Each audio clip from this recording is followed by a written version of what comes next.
Hello everyone, it's Jamal Thomas. Welcome to the Progressive Soapbox. So it is 3 p.m. on a Thursday. I hope everyone is doing okay today. Got to a late start, but I've been pretty productive in doing the news all day. All day-ish.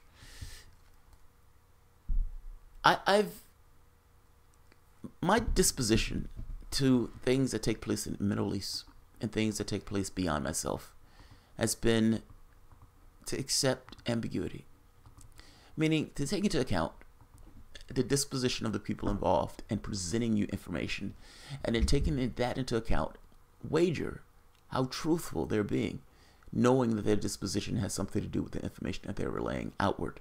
Meaning, if a person wants to do X, do they have an incentive to give you propaganda that may allow them to do X? Yes, of course. Do states lie? Yes, of course. Do media personalities tend to tow a particular narrative that supports a certain, let's say, status quo? That answer is yes. The question becomes, can you tote that and be honest about the world, the objective world? I have a certain disposition. I have a certain value system. I try to tether that value system to this thing of humanitarianism and anti-imperialism. I try to tether this to some degree to, it is illegal for us to be doing some of the stuff that we're doing, and at the very least we need to attend to our own affairs before poking our nose into these other countries and sowing chaos around the world. I take that disposition from a position of fairness. Call it trite, but it's true. I don't think you can have a sustainable world without people in the world believing that the system to which they interact with is somewhat fair. And I understand that fair is that can be debated upon.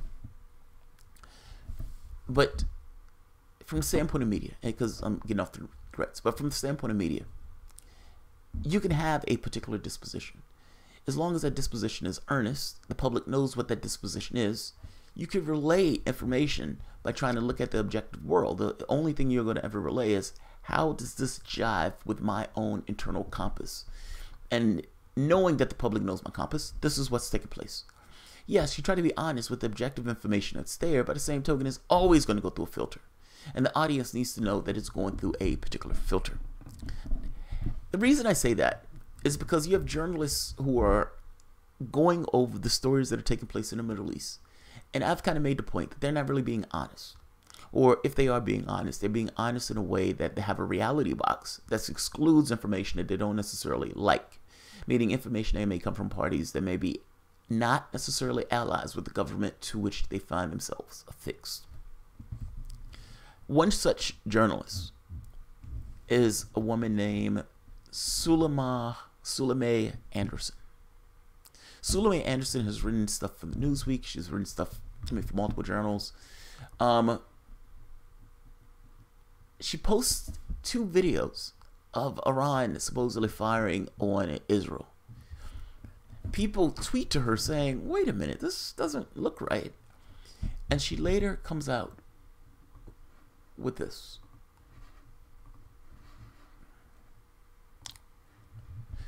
Okay, folks, one of my sources has proven to be incredibly unreliable, and I apologize for misinformation. I'm taking a break to sort out what's real and what's not. Mistakes are inevitable. Sometimes we're misled by the sources, and the important thing is to correct and retract. That is an important thing, but you seem to be wrong often, and the wrongness seems to always be in one very specific direction. The report that she put out was essentially, she said she had a Hezbollah informant, and that Hezbollah informant was feeding her information, and that apparently that Hezbollah informant has turned out to be radically insincere in the information that's being provided. Let's take a look at the story. I love this. This is Ben Norton. I'm giving this story because my argument has always been, be ambiguous. If you were up and you saw this, you'd be like, holy shit, I'm watching a picture of rockets being fired in Israel. This is amazing. This reporter told me this was true. Not so much. Not so much. Be ambiguous. Somebody else would have taken that picture, ran with it, not seeing this, and in their heads, I saw the rockets being fired from Iran. I know goddamn well that took place. You're trying to protect Iran. You're hugging the Ayatollah. No. It's just fake news. You saw fake news. You're getting up on this thing for fake news. Be ambiguous about the information you receive, because there's no way for you to know what the world is outside of yourself in a hard, fixed way. What I find myself is fixing myself to a disposition of being anti-war. What positions in the world get me closer to human beings not being ripped apart, torn apart, and destroyed by senseless violence? What positions in the world allow me to kind of be earnest and fair with the people I interact with, understanding with this idea of interaction with others, and the thing that preserves life and supports life? That's where I want to go.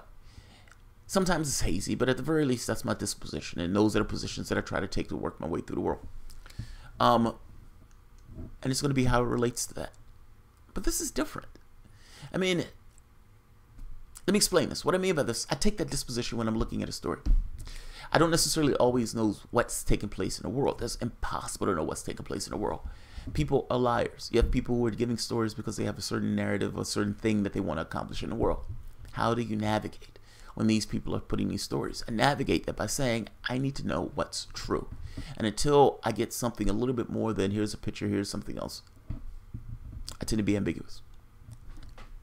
It's not easy functioning on a level of ambiguity, but I don't know what else you can do. And this is straying away from the point, but just one more point. The United States paid, I think it was like $500 million for propaganda in Iraq to make it look like the war was going well. States lie. Media assiduously sticks with what the state narrative is often. CNN didn't question the chemical strikes. They didn't question it at all. CNN didn't question the Iraq war. They didn't question it at all. They're not questioning the Skripal stuff, even though questions have started being raised about Skripal. The denotice that the European media, or that the UK media has put out, is literally lying to the public. How can you take this in and not come away with this thing of ambiguity, with the acceptance that what I may be reading or what I may be seeing may not necessarily be true, and may be there to serve the ends of keeping the status quo status quo? Let's take a look at the story. Ben Norden, good job on flagging this. There she is. There she is. Journalist and author. Sulema Anderson admits her supposed Hezbollah source is incredibly unreliable. I give her credit for coming out and saying it, though. I give her all the credit in the world for saying, my bad, I fucked up. This was wrong. She's right. That's what you need to do. But you try not to make that a habit. That's all. Journalist Sulema Anderson, who's reporting on Hezbollah, has repeatedly been called into question and has admitted that one of her supposed Hezbollah sources is incredibly unreliable after she was once again exposed for having reported false information. On May 9th, Anderson tweeted 2 videos that she claimed showed Iran supposedly firing missiles at the illegally Israeli occupied Golan Heights. At the illegally Israel occupied Golan. Numerous Twitter users immediately pointed out that the videos contained no such footage. Anderson then deleted the tweets, and they were not archived, but archived Google search shows that the cached versions of the tweets. Here they are. Sulema Anderson on Twitter, another video of Iranian missiles. Sulema Anderson on Twitter, video of Iranians firing missiles. In the first of the 2 deleted tweets, Anderson wrote, video of Iranians firing missiles into Israel just minutes ago. Fake news.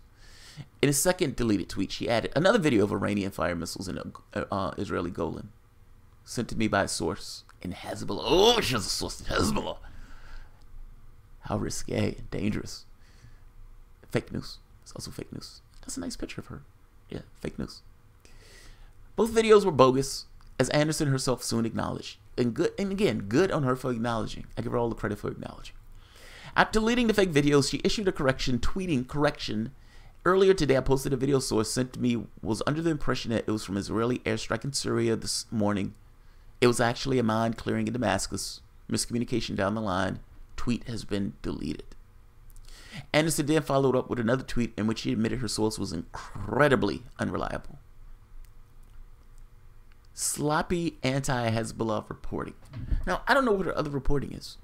It's if I'm having a conversation with Elizabeth Warren, and we're talking about bankers and billionaires, and she's foaming at the mouth, and she's like, God damn it, I wish I could punch somebody in the throat.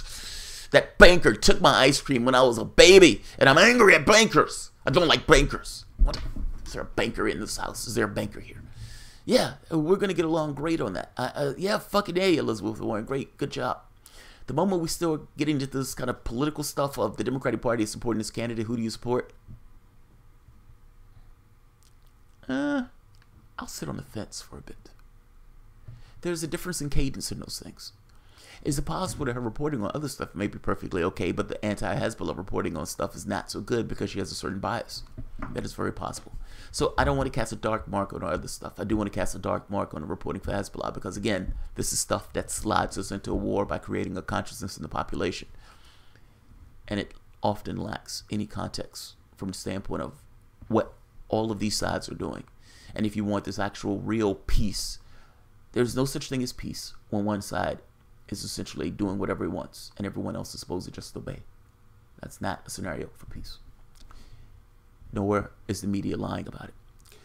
Suleimani Anderson's sloppy anti-Hezbollah reporting. Suleimani Anderson has nurtured a serious grudge against Hezbollah, the Lebanese political party and armed group. She has become notorious for anti-Hezbollah propaganda laundered behind the guise of field reporting. Anderson has placed anti-Hezbollah reports in NBC News, The Nation, Newsweek, and more. Anderson is also notorious for journalistic sloppiness. On July 3rd, 2017, she published a print article and accompanying video report in Newsweek with the title, "The Next Middle East War. Hezbollah May Risk Everything in an All-Out Fight with Israel." Soon after, Lebanese writer Ali Kourani published a rejoinder entitled, "When This Western Journalist Reports on Hezbollah, What Suleimani Anderson's Latest Newsweek Article Reveals About the Standards of Western Journalism in the Middle East." Kourani pointed out numerous false claims and errors Anderson repeats, some of which were demonstrated a comical, facile understanding of the political terrain of Lebanon. He noted, for instance, that Anderson's video report was shot in Palestine Yarmouk camp, south of the Syrian capital of Damascus, where Hezbollah has absolutely zero presence. Her video clearly showed Palestinian flag and Arabic language logo of Fatah al-Intifada. Anyone with elementary knowledge of Arabic would have been able to read Fatah. Further underscoring her ignorance of basic Arabic, Kourani explained that her Newsweek video incorrectly translated Ahrar al-Sham as Jihad al-Islam, two distinct Salafi jihadist rebel groups in Syria. Kourani drew attention to several other factual errors in Anderson's report, and soon after he published the response on media, Newsweek quietly issued an impressive 7-sentence, 168-word correction. They have to apologize for her failures. Oh, that's so bad. That's so bad. Correction. A previous version of the story mistakenly stated that Hassan Narid threatened retaliatory strikes against America in a speech. It was Hezbollah media that made such a threat. A previous version of the story also offered an incorrect casualty range for Hezbollah during the 2006 war. The group provided no official estimate of casualties, but Lebanon's Higher Relief Council estimated that 68 Hezbollah fighters died during the conflict. Israel claimed it killed 500 and 600. A previous version of the story originally quoted a Hezbollah commander about the group's Bokhar-1 missile. He was likely referring to the Bokan dwarf missile. A previous version of the story referred to a member of the Hezbollah lieutenant. I guess you get my point. It was a lot of falsehoods. It was a lot of problems in the story. Scholar Abdul Khalil, an esteemed expert on Middle East politics and professor of political science at California State University, Stanislaus, Jesus Christ, the names, I'm sorry, has also repeatedly called into question Anderson's error-filled reporting. Oh, come on, Suleimani. You basically want us to believe that a Hezbollah fighter basically Excel told you how horrible and terrorists they are. Abdul Khalil asked her, "How come they never make such declarations in Arabic to Arabic media?" That raises questions. He quipped, "Can you imagine that this passes in the U.S. media coverage of the Middle East?" Yes, I can imagine that this passes as U.S. media coverage in the Middle East, because I've been to the Middle East and I've seen what they say about us, meaning what the United States says about them, versus what they say about us.